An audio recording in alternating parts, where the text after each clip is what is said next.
9.5 సంవత్సరాలలో దాదాపు 14 లక్షల కోట్ల బడ్జెట్ పెట్టి అందులో 12 లక్షల కోట్లు ఖర్చు పెట్టి 1,89,00,000 కోట్లు కేవలం ఇరిగేషన్ పెట్టినటువంటి మరి బీఆర్ఎస్ పార్టీ కనీసం ఎందుకు పేద ప్రజలకు ఇండ్లు ఇవ్వలేకపోయిందో తెలంగాణ ప్రజలకు సమాధానం చెప్పాలి. మరి చేసినాం, కొంత మంచి చేసినాం, కానీ అది పర్మనెంట్గా అందేటట్టుగా చేయలేదు. ఇంకా పెద్ద ఎత్తున చేస్తారన్న ఆలోచన ఆశ తెలంగాణ ప్రజలకు ఉండే. బీఆర్ఎస్ పార్టీ నుండి ఇవాళ ఎంతోమందికి ఆశలు అడియాశలు అయిపోయినాయి. ఆశించినటువంటి వారందరం కూడా ఇబ్బంది పడ్డటువంటి పరిస్థితి. గౌరవాన్ని ఆశించినాం, గుర్తింపును ఆశించినాం.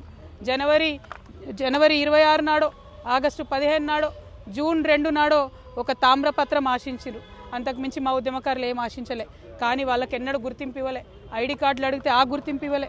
వాళ్ళని కాదని కాంగ్రెస్ పార్టీని గెలిపిస్తే వచ్చినటువంటి కాంగ్రెస్ పార్టీ కూడా గత 2 సంవత్సరాలుగా మరి ప్రజలను, ఉద్యమకారులను, మహిళలను, ముఖ్యంగా నిరుద్యోగులను విపరీతంగా మోసం చేస్తూ వస్తున్నది. ఈ 2 పార్టీలు కూడా తెలంగాణ ప్రజలను గత 12 ఏళ్లలో మభ్యపెట్టిండ్రు, మోసం చేసిండ్రు తప్పితే ఒరిగిందేమీ లేదు. అందుకే ఈ రాష్ట్రంలో తెలంగాణ పేరును తనలో నింపుకున్నటువంటి తెలంగాణ ప్రజల యొక్క రాజకీయ అస్తిత్వాన్ని కాపాడేటటువంటి పొలిటికల్ పార్టీ రావాల్సినటువంటి అవసరం ఉన్నది. తప్పకుండా తెలంగాణ జాగృతి ఒక పార్టీగా ఎదుగుతుంది, పొలిటికల్ పార్టీగా ఎదుగుతుంది.